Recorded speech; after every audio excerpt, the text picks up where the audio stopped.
کوئی بھی اپنی مرضی سے نہیں جاتا ہے، سب کو غریبی لے جاتی ہے۔ سب کام کرنے کے لیے اس لیے جاتے ہیں کہ وہاں سے اچھے پیسے ہمیں ملیں گے، ہم وہاں جائیں گے، اچھے پیسے کمائیں گے۔ کوئی بھی اپنی مرضی سے، اپنی خوشی سے نہیں جاتا ہے، سب کو مجبوری لے کے جاتی ہے۔ اور آج یہ عید کا دن ہے، جب عید کا دن آتا ہے تو پھر پردیسیوں کو بہت یاد آتی ہے اپنے گھر کی، جو پردیس میں کام کر رہے ہیں انہیں اپنی بیوی بچوں کی یاد آتی ہے، جو بیوی بچے والے نہیں ہیں انہیں اپنے ماں باپ بھائی بہن کی یاد آتی ہے کہ آج اگر یہ مجبوری نہیں ہو تو ہم اپنے گھر پر اپنے ماں باپ کے ساتھ عید مناتے ہوتے۔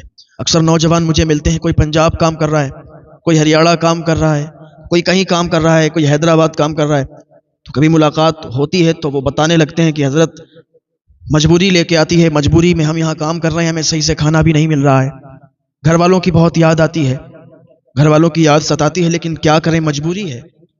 کوئی سعودی عرب کام کر رہا ہے، کوئی کہیں بھی کام کر رہا ہے، کوئی دبئی کام کر رہا ہے، کوئی قطر کام کر رہا ہے، کوئی عمان کام کر رہا ہے۔ کیوں؟ کیونکہ سب کی ایک مجبوری ہے۔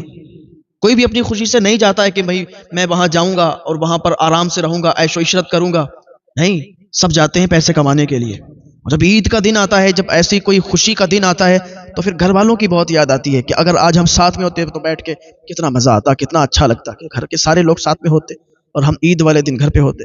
ایسے ہی بات چل رہی تھی کہ وہ لڑکا جس کا میں نے ذکر کیا کہ وہ کام کرنے کے لیے پردیس گیا ہوا تھا، گھر پہ بہت زیادہ اس کے غریبی تھی، تو مجبوری کی حالت میں، کیونکہ یہاں پر اس سے کوئی کام نہیں مل رہا تھا، کوئی کام نہیں کر پا رہا تھا، تو بیچارہ وہ پردیس کو نکل گیا کام کرنے کے لیے، وہاں کام کرنے لگا اور وہاں پر کام کرتا تھا۔ اور جب چھٹی ہو جاتی تھی تو کبھی کبھی جنگل شکار کے لیے چلا جاتا تھا، کیونکہ کام کرتے کرتے بھی وہ بور ہو جاتا تھا، ٹہلنے کی غرض سے ایسے ہی شکار کو نکل جاتا تھا۔ تو ایک دن وہ شکار پہ نکلا ہوا تھا، اس کی چھٹی جلدی ہو گئی، اسے ٹائم مل گیا، وہ شکار کے لیے چلا گیا، جنگل میں پہنچا اور وہ شکار کرنے لگا۔ تو اس نے جیسے ہی نشانہ لگایا، نشانہ ایک جانور پر لگا رہا تھا، لیکن سامنے ایک بچہ آ گیا اور وہ تیر جب اس نے چھوڑا تو وہ تیر بچے کے لگا جا کے، اور جیسے ہی تیر بچے کے لگا تو بچہ وہیں پر مر گیا، اس کا انتقال ہو گیا۔ اس کے گھر والے جلدی سے دوڑ کے آئے، اس کے ماں باپ دوڑ کے آئے، کہے میرے بچے کو مار دیا، میرے بچے کو مار دیا، پکڑو اسے، کون ہے یہ؟ سارے لوگوں نے اسے دبوچ لیا۔ باپ رونے لگا اور کہنے لگا، ارے ظالم، تو نے میرے بچے کو کیوں مار دیا؟ اب یہ ادھر اس کی سانسیں رکنے لگی، دھڑکن تیز ہو گئی، دل دھڑکنے لگا، ارے یہ کیا ہو گیا؟ میں تو پردیس میں آیا تھا کام کرنے کے لیے، روزی کمانے کے لیے، پیسے کمانے کے لیے، آج مجھ سے یہ کیا خطا ہو گئی کہ میں نے ایک انجان ویکتی کو مار دیا، میں نے ایک انجان بچے کو مار دیا، میں تو شکار پہ نکلا تھا، میں تو شکار کر رہا تھا، یہ میں نے تو اس کو نہیں مارا نا، میں تو جان بوجھ کر میں کیسے مار سکتا ہوں؟ میں خود ایک پردیسی ہوں، میں یہاں پیسے کمانے کے لیے آیا ہوں۔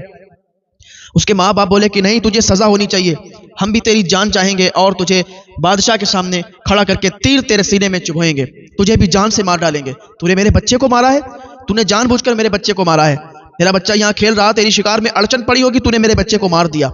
وہ کہہ رہا، اللہ کے واسطے مجھے معاف کرے، میں آپ کے بچے کو کیوں ماروں گا؟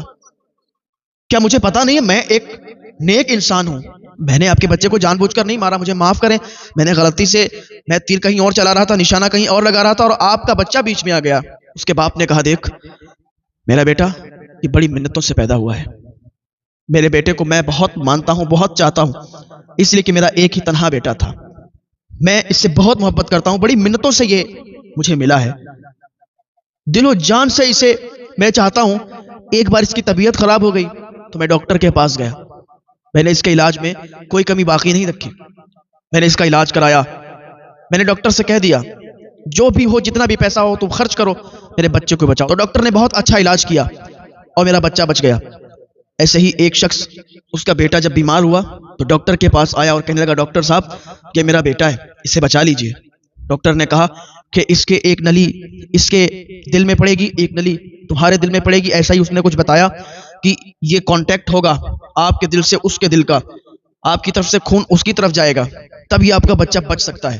اس نے کہا، ڈاکٹر صاحب آپ میرے خون کی بات کرتے ہیں، میرے جسم کا ایک ایک قطرہ نکال لو، میرے جسم کا ایک ایک قطرہ نکال لو، میں اف بھی نہیں کروں گا، میں مر جاؤں تو مر جانے دینا، لیکن میرے بچے کو بچانا، میرے بیٹے کو بچانا، اس لیے میرے بیٹے سے مجھے بہت پیار ہے، میرے بیٹے سے مجھے بہت پیار ہے، میں اپنے جسم کا ایک ایک قطرہ دے دوں گا۔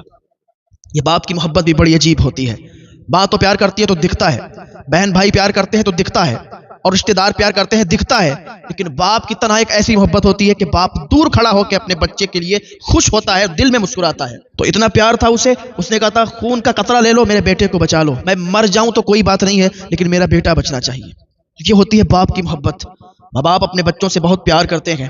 اب جب اس کا بیٹا مر گیا، اس کے تیر لگ گیا، تو الگ باپ بھی رو رہا تھا، اس کی ماں بھی رو رہی تھی، چیخ چیخ کر بلک رہے تھے. یہ نوجوان دور کھڑا، اسے بھی اپنے ماں باپ کی یاد آ گئی. ماں باپ کی یاد آئی کہ میں تو پردیس میں کام کرنے کے لیے آیا تھا، میرا ارادہ نہیں تھا کہ میں کسی کی جان لوں، میں کسی کے بچے کو ماروں. یا اللہ مجھ سے یہ کیا خطا ہو گئی.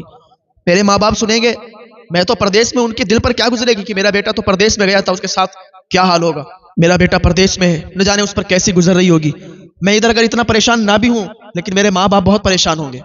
ابھی عمرہ کرنے کے لیے کچھ لوگ گئے انڈیا سے، تو انہیں سعودی عرب میں پکڑ لیا گیا، کوئی کیس کو لے کر انہیں جیل میں ڈال دیا گیا اور کافی سال کی انہیں سزائیں سنائی گئیں. ادھر سے وہ بیچارے گئے تھے عمرہ کرنے کے لیے، ادھر ان کے ساتھ کانڈ ہو گیا. ادھر ان کے ماں باپ سے پوچھو ان کے دل پر کیا گزر رہی ہے. ماں اپنے بچے سے کتنا پیار کرتی ہے، باپ اپنے بچے سے کتنا پیار کرتا ہے. جب ان کے گھر والوں کو یہ پتا چلا ہوگا کہ میرا بیٹا عمرہ کرنے کے لیے گیا ہے اور وہاں وہ گرفتار ہو گیا، وہاں اس کو سزا مل رہی ہے، کسی کو پھانسی مل رہی ہے، کسی کو عمر قید کی ہو رہی ہے سزا، تو ذرا دل پہ ہاتھ رکھ کے دیکھیں کہ ان کے دل پر کیا گزری ہوگی. ہاں یہ آسان نہیں ہے پردیس میں کام کرنا، پردیس میں کام کر کے اور اپنا گھر چلانا آسان نہیں ہے بھائی. اسے اپنے ماں باپ کی یاد آنے لگی، اپنے بھائی بہن کی یاد آنے لگی کہ ہم تو سارے لوگ گھر پہ کتنی خوشیاں منا رہے تھے، کتنے خوش تھے، بھائی بہن بھی تھے، ماں باپ بھی تھے، رشتے دار بھی تھے. اپنا وطن اپنا ہی ہوتا ہے. اپنے وطن میں انسان کہیں بھی چلا جائے اسے اتنا ملال، اتنا دکھ نہیں ہوتا ہے کسی بات پر جو پردیس میں ہوتا ہے. اور پھر اگر کوئی کانڈ یا کوئی کیس ہو جائے پھر اس سے بہت ملال ہوتا ہے، بہت دکھ ہوتا ہے، اور بہت گھر والوں کی یاد آتی ہے کہ کہیں ایسا نہ ہو کہ ویزا رد ہو جائے اور زندگی بھر کے لیے اسی دیش میں رہنا پڑے. بہت دکھ ہوتا ہے. یہ سب آسان نہیں ہے. اللہ تعالی ہم سب کو صبر عطا فرمائے. اللہ تعالی ہم سب کو بہت زیادہ دولتوں سے مالا مال فرما دے. جن کا بیٹا مرا تھا انہوں نے کہا تو کیوں روتا ہے، تو مت رو، تیرا رونا ہمیں اچھا نہیں لگتا، اس لیے تو نے جان بوجھ کر میرے بیٹے کو مارا ہے. اب تو انصاف ہوگا اور عدالت میں یہ فیصلہ ہوگا کہ تیرے ساتھ کیا کرنا ہے. ہم لوگ تو یہ چاہیں گے کہ تجھے بھی تیر مارا جائے، تجھے بھی جان سے مار دیا جائے. اب وہ یہ جب سوچ رہا تھا کہ یہ ساری چیزیں اچانک سب ہوا تو گھر والوں کی یاد آ رہی تو کچھ نہیں کہ اگر ہم مر گئے تو ہمارے ماں باپ کیا کریں گے. ہم تو مر جائیں گے، ہمیں کوئی دقت نہیں ہے، کوئی پریشانی نہیں ہے، لیکن ہمارے ماں باپ ہمارے بغیر کیسے رہیں گے. انسان اپنے لیے نہیں جیتا ہے بلکہ اپنے گھر والوں کے لیے جیتا ہے. اگر اپنے لیے جیتا ہوتا تو کوئی دقت کی بات نہیں تھی، لیکن اسے ملال اور رنج گھر والوں کو ہوتا ہے کہ اگر ہم دنیا سے چلے گئے، ہمارے ساتھ کوئی حادثہ ہو گیا، ہمارے ساتھ کوئی کانڈ ہو گیا تو ہمارے گھر والوں پر کیا گزرے گی، ہمارے گھر والے کیسے رہیں گے. اب کیا ہوا کہ اسے عدالت میں پیش کیا گیا. اب وہ مدعا رکھا گیا. قاضی صاحب نے کہا بتاؤ بھی کیا بات ہے. تو جن کا بیٹا مرا تھا کہا کہ ایسی ایسی بات ہے قاضی صاحب، اس نے میرے بیٹے کو مار دیا. اب ہم لوگ انصاف چاہتے ہیں، ہم یہ چاہتے ہیں کہ اس کو بھی تیر مارا جائے، اسے بھی جان سے مار دیا جائے. قاضی صاحب نے کہا بھائی تم کیا کہنا چاہتے ہو. کہا حضور میں کیا کہنا چاہوں گا، مجھ سے تو اچانک ہوا، اب کوئی میری بات مان ہی نہیں رہا ہے. میں شکار پر نکلا تھا، اچانک سے اس لڑکے کو تیر لگ گیا، یہ سامنے آ گیا. تو قاضی صاحب نے کہا یہ کوئی بات نہیں مانی جائے گی، انصاف دیا جائے گا اور فلاں فلاں تاریخ فلاں فلاں دن تمہارے یہاں پر کھڑے ہو کر اور تیر مارا جائے گا، تمہیں بھی جان سے مار دیا جائے گا. لڑکے نے جب یہ سنا تو بے ہوش ہو گیا، بے ہوشی کے عالم میں گر گیا. جب اٹھا تو ایک الگ رنج تھا، ایک الگ دکھ تھا. دکھ صرف اس بات کا تھا گھر والوں کی یاد آ رہی تھی، گھر والوں کو یاد کر رہا تھا. قاضی صاحب نے فیصلہ سنایا کہ جاؤ بھائی اس کو لے جاؤ قید خانے میں ڈال دو، فلاں فلاں تاریخ لکھ دی کہ اس تاریخ میں اس کو لایا جائے گا اور یہیں پر اس کو کھڑے کر کے تیر مارا جائے گا، اس کو جان سے یہاں پر مارا جائے گا. اس کو اٹھا کے قید خانے میں ڈال دیا گیا، قید خانے میں اس کو ڈال دیا گیا. ایک دن وہ لڑکا قید خانے میں پڑا رہا.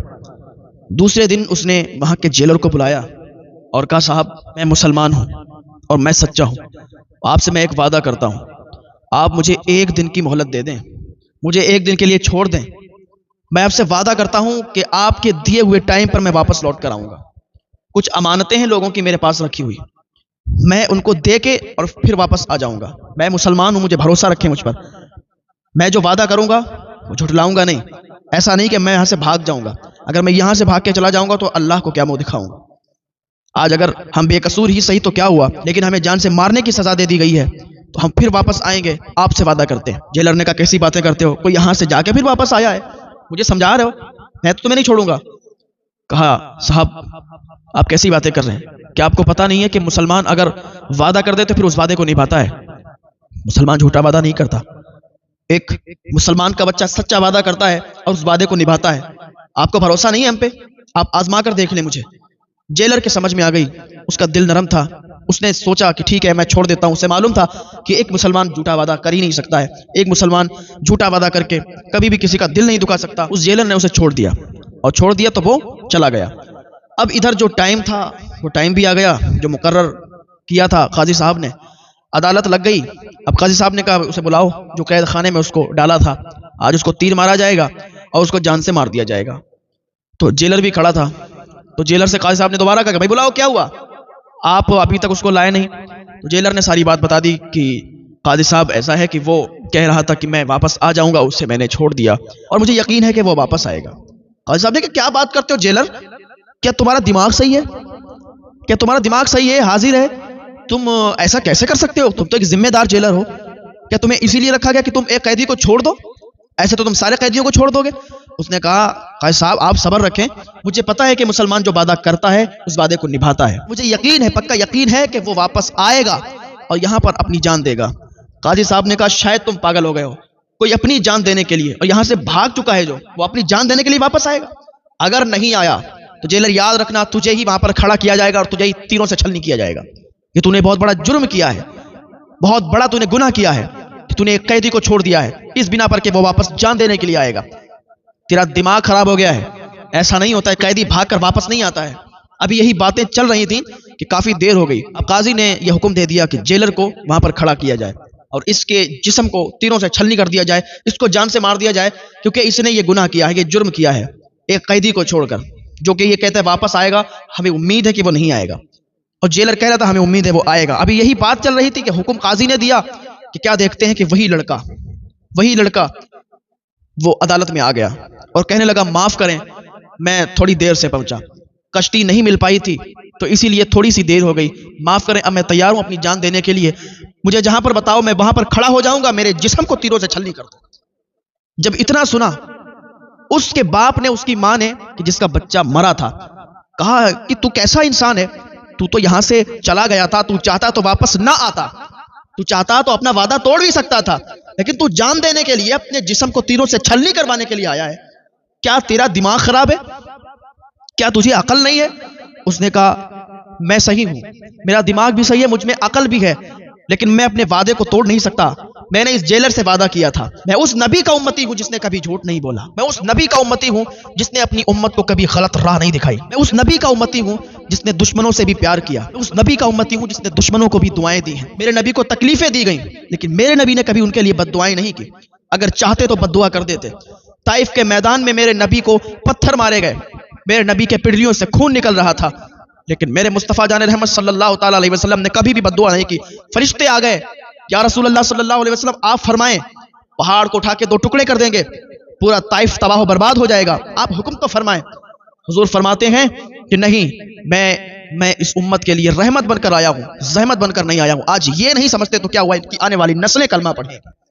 جب یہ وہ لڑکا کہتا ہے تو اس کے ماں باپ اور بہت سارے لوگ وہاں پر اس بات کو سن کر اسلام قبول کر لیتے ہیں۔ یہ لڑکا اتنا سچا ہے تو جس کی امت میں یہ ہے اس نبی کی سچائی کا عالم کیا ہوگا۔ یہ بات سن کر سارے لوگ وہاں پر ایمان سے سرفراز ہو گئے اور انہوں نے کلمہ طیبہ پڑھ لیا، اشہد ان لا الہ الا اللہ واشہد ان محمد عبدہ ورسولہ۔ وہ کلمہ پڑھ کر وہاں پر اسلام انہوں نے قبول کر لیا۔ تو یہ ہوتا ہے، ایک سچائی کی طاقت ہوتی ہے۔ آپ اگر سچے رہیں نا، دنیا کی کوئی طاقت آپ کو گرا نہیں سکتی، آپ کو نیچا نہیں کر سکتی۔ آپ ہمیشہ سچائی پر اٹل رہیں، آپ ہمیشہ سچ بولیں، کبھی بھی جھوٹ کی طرف نہ جائیں۔ اللہ پاک کی بارگاہ میں دعا ہے اللہ تعالی ہم سب کو نیک عمل کرنے کی توفیق عطا فرمائے۔